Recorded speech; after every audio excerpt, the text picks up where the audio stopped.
chiffchaffs, and I go, oh, only. Do you know what Lawton Greenwood was? That it was headlining Chiffchaffs. Chiffchaff City, isn't it? I did notice that.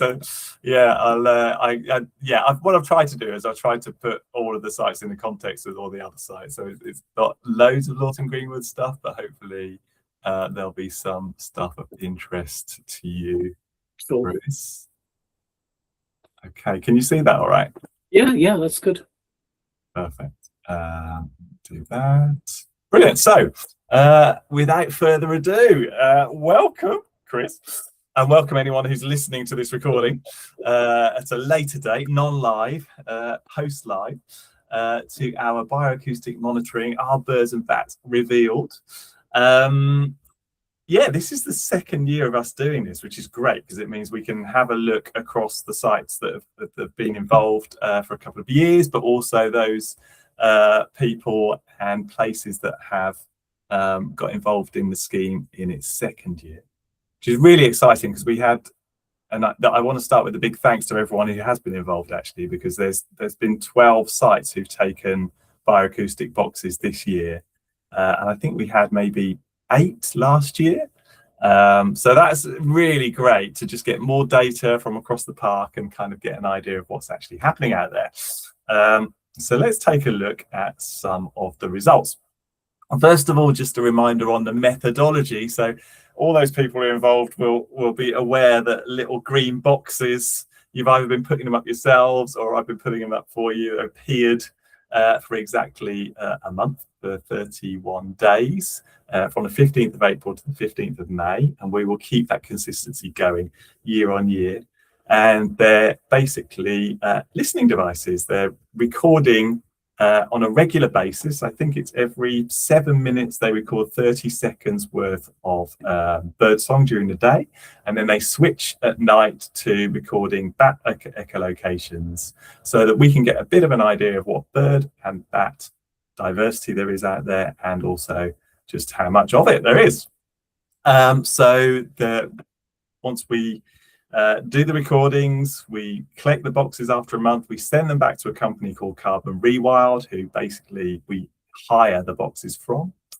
And Carbon Rewild, then they use AI to analyze most of the data, but they then also have kind of go through a human verification process to make sure that everything that looks like it should be the right species in the right place is, and then they send the information back to us on the website, which we can all look at. And I also send a report. It's a really good service, to be honest. And if we've ever got questions, they're always really happy to sort of field them. So really, really, really nice to work with those guys. This is a bit of kind of overall data from this last year, from April through to May. So we recorded across our 12 sites a total of 165,000 calls from bird species. We recorded 60 bird species this time around. The most common was blackbird by some way, as you can see. Then wood pigeon, wren, robin, and chiffchaff, all common garden and woodland birds. But you can also see on our little disc here that we recorded 10 red data book species, which means that they are threatened, endangered, of conservation concern, which is interesting. 16 amber species, again, not so endangered, but cause for concern. There's some interesting, we've got important species across the park and across these sites to try to protect. This is a little bit of information on our bats. Nearly all of them are pipistrelles, which are our smallest species of bat. There are 3 species of pipistrelle in the UK.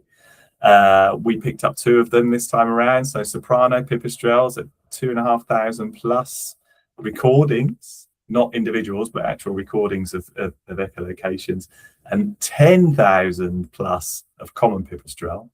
But we had 8 species of bat in total, which I think is a record. We also recorded noctules, ceratines, which are the 2 largest species of bat in the UK, brown long-eared bat, Leslie's bat, and 1 Barbastelle bat. We'll come back to that a little bit more later on. That's very cool sighting.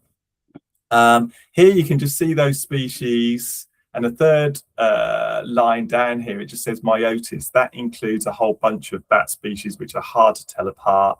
think it includes Natura's bat, Dorbenton's bat, a whole bunch of others, which Carbon Rewild have said is best if they're just all grouped, because we can't be sure using this technology as to which species it is. But basically, you can see on the right-hand side the conservation status of these species. So LC means least concern, of which there are several. But we also have serotine bats, which are vulnerable. Leslie's bat at NT, I'm not sure whether that means that we don't have the data. I'm not sure what that means. But barbastel bats are also a vulnerable species. So again, we have bat species of importance within the park. And then this is a little interesting aside, but these are all the species that were recorded, but Carbon Rewild were not certain of the species from those recordings. So they've basically taken them out of the database, but they've let us know. So the two of them were in my garden at 25 Grantham back, so bullfinch and white throat, and I actually know that both of those are regularly seen here, so almost certainly it probably was. Three interesting species at Chili Brook at the railway land in Lewis. Ringed plover, which was recorded the previous year. Very few wading birds across the People's Park for Nature, so that was interesting. Gadwall, which is a species of duck, and water rail, which is it's very difficult to see water rails. You usually hear them, so that's quite interesting. Lawson Greenwood, there was a record, Chris, of a firecrest, but again not confirmed. And then a couple of really interesting ones from Piddinghoe Field, common sandpiper, so maybe that was a flyover on migration, just coming up the valley, and spotted flycatcher, which is a red list species, but not for sure. And then a possible barn owl at Redcliffe in New Haven, which is great. And then the final one, and this would be incredibly rare, I have to say, was a call which could have been a dipper. A dipper would be a very, very rare species in Sussex, so I guess we can't be sure of that one. So just having a look at species diversity, and this is where we can get really excited, because we have a target at the People's Park for Nature to try to squeeze 10% extra biodiversity across the People's Park in the next 5 years. So up until 2030, we're hoping that we can show through all of our management, all of our nature conservation work across gardens, green spaces, woodlands, parklands, you name it, farms, all the people involved in the park. We want to see an increase in nature and in biodiversity. That's our number one target. And amazingly, and it's just based on 5 sites, this left-hand chart that you can see here. So early days, and we need more sites to be involved, which is great. We have more this year.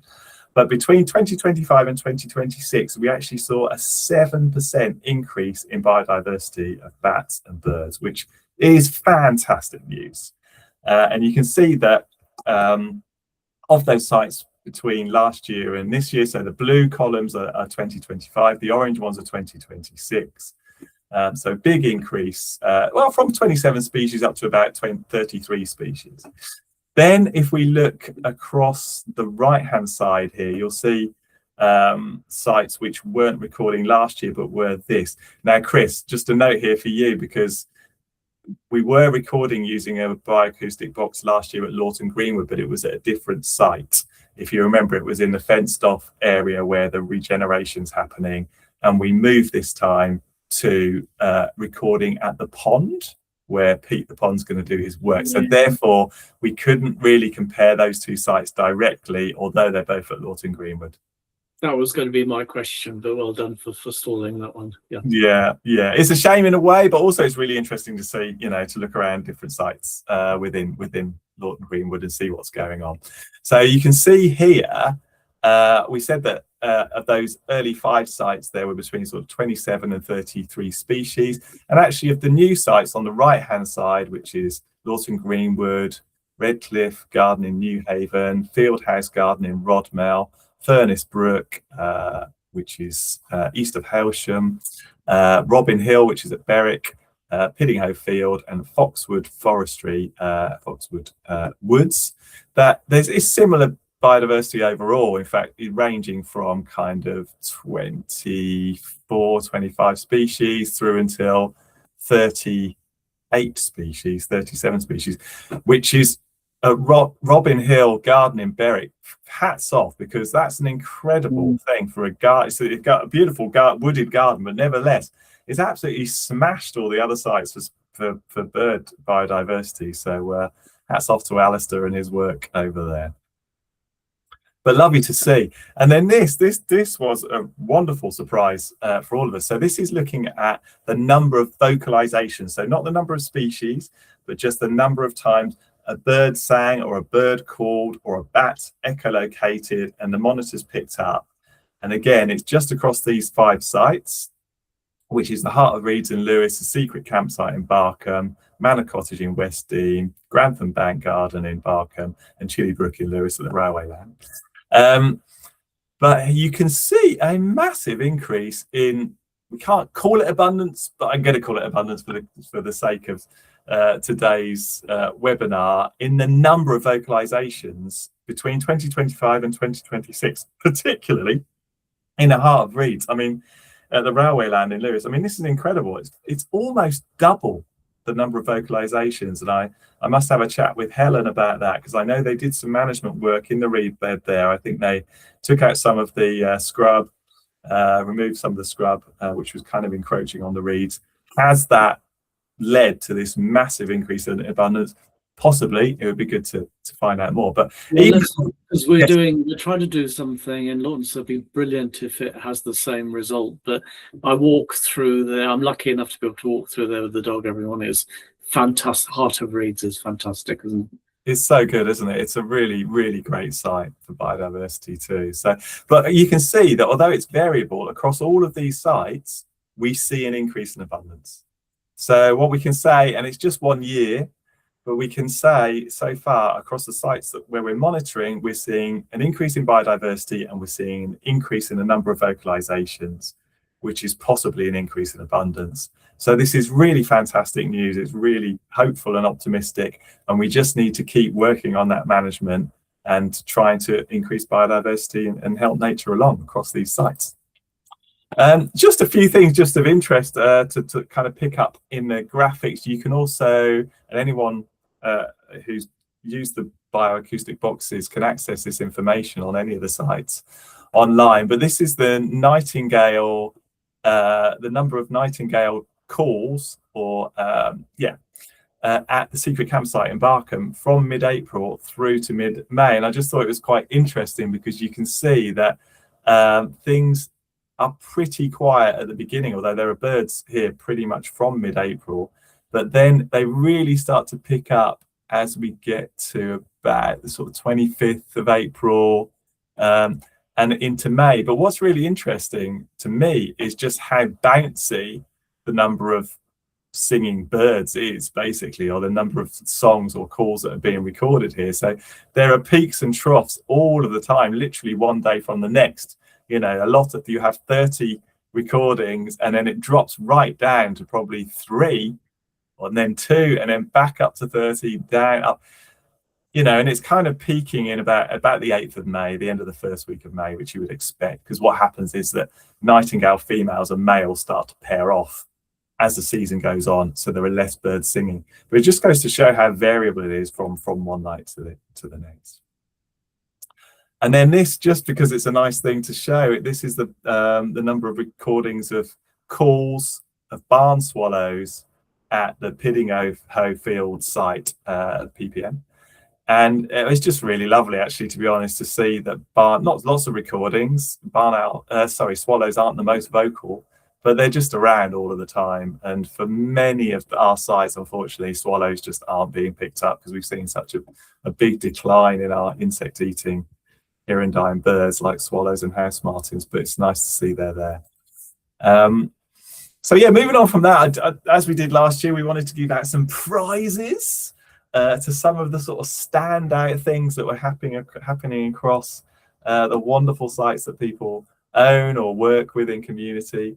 So here's one from the Heart of Reeds, which we just saw had this massive increase in sort of potential abundance, but it's a reed bed, and reed warblers love reed beds, but amazingly there are 4 times more reed warblers recorded than any other bird in the Heart of Reeds. Over 8,000 records of individual reed warbler songs and calls. And as Chris, I'm sure will testify, having walked down there a lot, they do sing a heck of a lot. They are very, very vocal, so that might be part of the reason for that. Have you enjoyed the reed warblers in the heart of reeds this spring, Chris? Oh yeah, yeah. It's just, but it's not just the reed. I mean, it's everything seems to congregate. They love that water, don't they?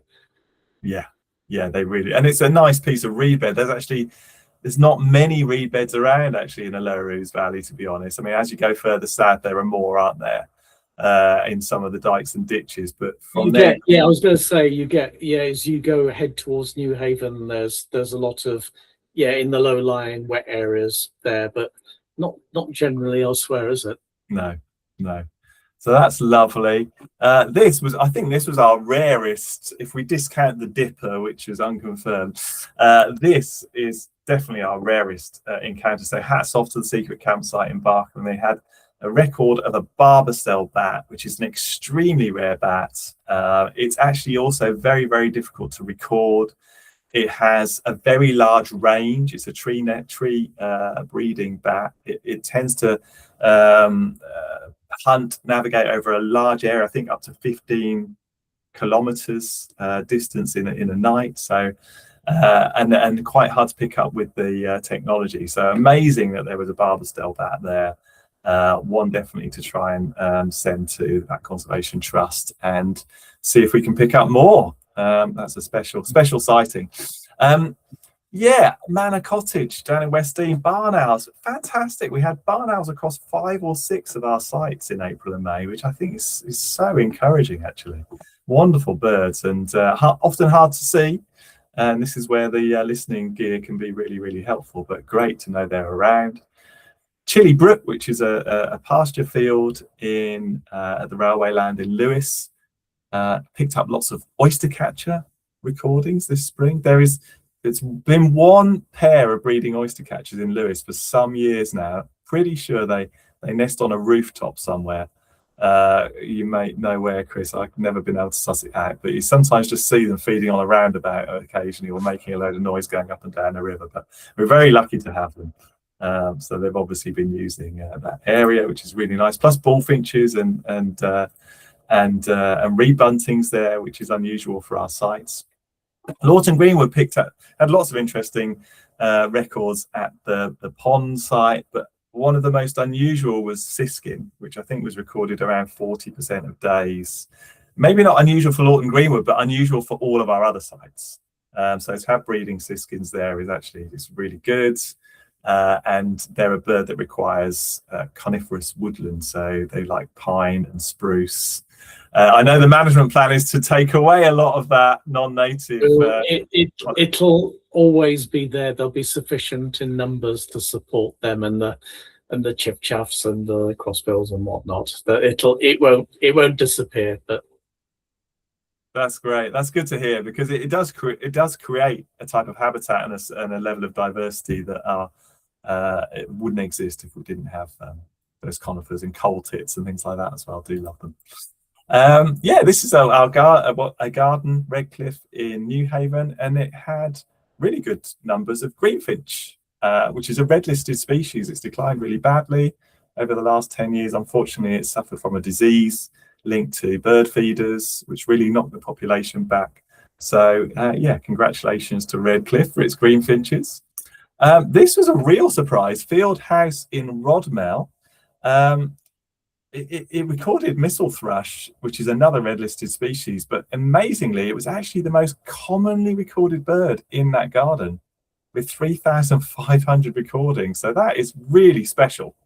And one to look at, maybe what can we do in that garden in future to make sure that we're creating good habitat for missel thrush. But that was a special record, I thought.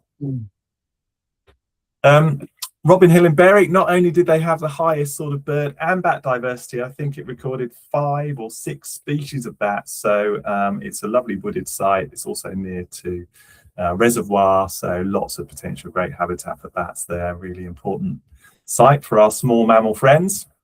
And then Furnace Brook, just east of Hailsham. It's an open pasture site at the moment. Lots of renaturing happening, but they recorded both whitethroat and lesser whitethroat, 2 warblers that migrate back from Africa during the summer. Lesser whitethroat is the rarer of the 2. Quite hard to tell apart, but both beautiful birds, lovely to have at Furnace Brook. And then Foxwood, I just wanted to mention the tree creeper, which was found at a number of our more wooded sites, but they're just such a fantastic bird to have. And I always think they're a sign of a sort of slightly higher quality woodland for nature. So yeah, congratulations to Foxwood for your tree creepers. They're always fun just to see them going up, isn't it? It's just magical, isn't it? Yeah, that whole kind of flying down to the bottom of a trunk and then working their way up again.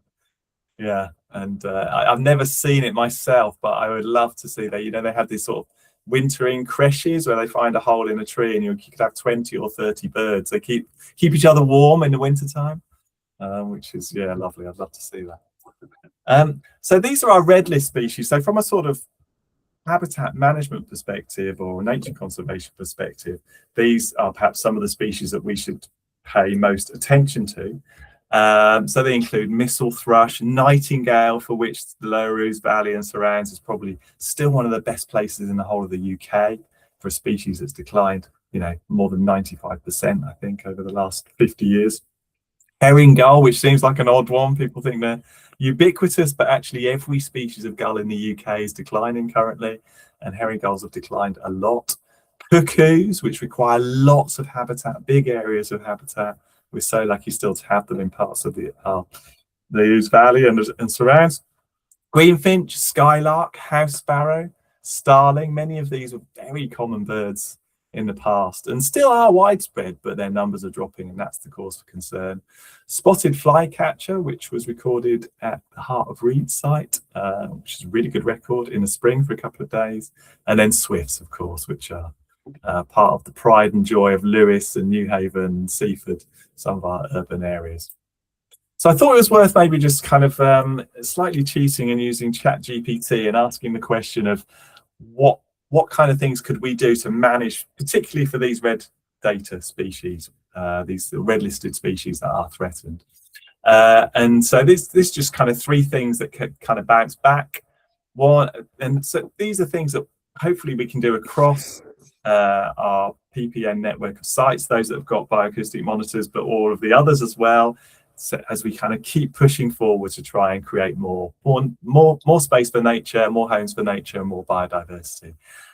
So the number one thing was continuing to sort of maintain a sort of structural, diverse habitat, creating more structure, more so things like encouraging mature trees, allowing young woodland and scrub to develop, thickening up hedgerows, creating rough grassland, seeding flower-rich meadows, areas of grazing, etc. All going to benefit things like nightingales, missel thrushes, spotted flycatchers, house sparrows, starlings.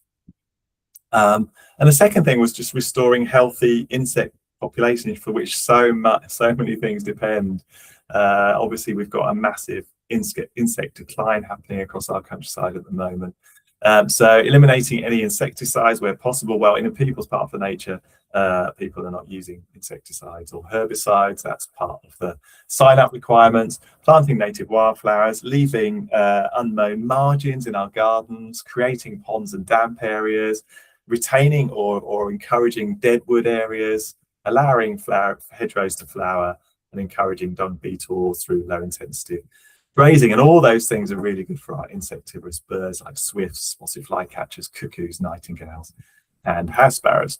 And then finally, and this is quite nice, particularly for kind of smaller gardens and spaces, like actually installing nesting sites for some of these birds would really help them. So installing swift bricks, particularly possible in new builds, but anyone can do it, or swift nest boxes, starling boxes, house sparrow terrace nest boxes, open fronted spotted flycatcher boxes where they've been recorded, retaining any existing access to nest boxes.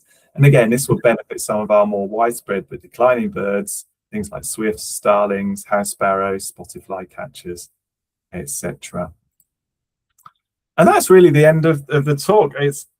It's so wonderful to be able to, in these kind of times, difficult times, challenging times, to be able to talk about positive change and more nature coming back. And that's why we created the People's Park for Nature as a community. I want to welcome more people and more places into the park. But yeah, just a second, big thanks to everyone who's been involved in this project. We hope you'll stay with it into next year. Lots of positive stories in there, lots of fantastic things happening for nature, and hopefully we can get more people out enjoying it too. Chris, welcome. Any thoughts that you had on that? Was that brilliant? Well, my takeaway was more mess and more dung from those last 2 slides. I think that's what we're working to. More variety. Well, seriously, it's just more variety, isn't it? It's more variety and just not over managing stuff. It so is, and I think it, for me, and certainly this is working so well in my garden, the structure thing is a really interesting one. You know, it's creating kind of texture and structure, physical structure, and then thinking about how you can also sort of add biodiversity to that, whether it's wildflower, you know, plants or trees that you can plant or ponds that you can put in, all those kind of things. But where I have my bioacoustic monitoring box in my back garden was just one sloping lawn, and I've kind of dug that up and turned it into 3 banks that face in different directions and a lawn for my kids to play on. Still a lawn in the middle, but on the outsides is now long grass. We pick seeds last autumn from various places, and we use that to seed it. And the difference for the number of butterflies that we've got, for example, here is ridiculous. And it was funny. cheap. It happens quickly, isn't it? Are the neighbours? How do you find with the neighbours? Are they on side? Are they doing the same? I'm really lucky here. Yeah. I mean, no May on my street. No May is a big thing, and lots of people leave their lawns right through until the end of June, and some of them have got orchids on their lawns and stuff. So it's people are pretty relaxed. So I'm lucky that I don't get someone peering over the fence saying, "What's going on here?" Good stuff. And how about Lawton Greenwood? What are the kind of management things that you're doing this year, Chris? Well, it's a variety. I mean, I think with, you know, once you're talking about something the size of you know, Lawton Greenwood used to be sort of up above wood. I mean, it's 70 around hectares, so there's a lot. It's just variety. It's just getting the variety in. I mean, we're managing for biodiversity and return of the ancient woodlands. So it's not like we're managing one thing. I mean, like there's butterfly reserve nearby. We're not managing for one species or one thing. So it's not like, because we get people turning up to do surveys and they want us to do this, and they want us to do that, and we're going, oh my God, can we do all of it? We can't always do all of it, but the message we always get is as much variety of habitat as possible. And also that's about resilience, because increasingly it's going to be sadly about resilience. The more diversity you have, it's not only encouraging a range of species, it's also making it more resilient. Absolutely. Yeah, that is going to be really key, isn't it? Trying to hold water in the landscape is a big one moving forward, I think, as we can see this kind of, you know, sort of move from drought summers and very wet winters. Fantastic, Chris. Something for everyone, isn't it? That's the message. So it's not just something for everyone in terms of the species, it's something for everyone in terms of people, because people have different interests. Obviously, we're talking about birds and bats today, but, you know, people have different interests, and great. Yeah, absolutely. And when we look at the data from that we've looked at today in terms of species diversity, for example, across those sites, we've looked at gardens in urban and rural areas. You know, we've looked at larger spaces, but actually there's not a huge amount of difference between them, you know, both in terms of like the number of vocalizations and the diversity. And it just goes to show that, you know, if you're in a smaller space, even if you're in an urban garden, you can still make a massive difference for nature, right? It's often underestimated, and I mean, it may vary in different, you know, maybe different in different countries, but definitely in the southeast of England, some of the most rich areas are, you know, in the edge of towns, or in towns where there's lots of gardens where informed, educated people like your neighbours are actually doing stuff to help stuff along, though. But You don't have to go out into the woods. You don't have to go out into the fields. And in fact, it's often those are, the garden areas that are richer, aren't they? Absolutely. Now, Chris, before I leave you to enjoy your evening, give us a quick plug for Lawton Greenwood's 10th anniversary, because we'll be sharing this with our PPN. Oh, blimey. Oh, you've caught me out. I don't have my... God, I'm going to... Hang on. Wait a minute, because I've forgotten the date. This is embarrassing. Let me jot down. Is it the 1st of August?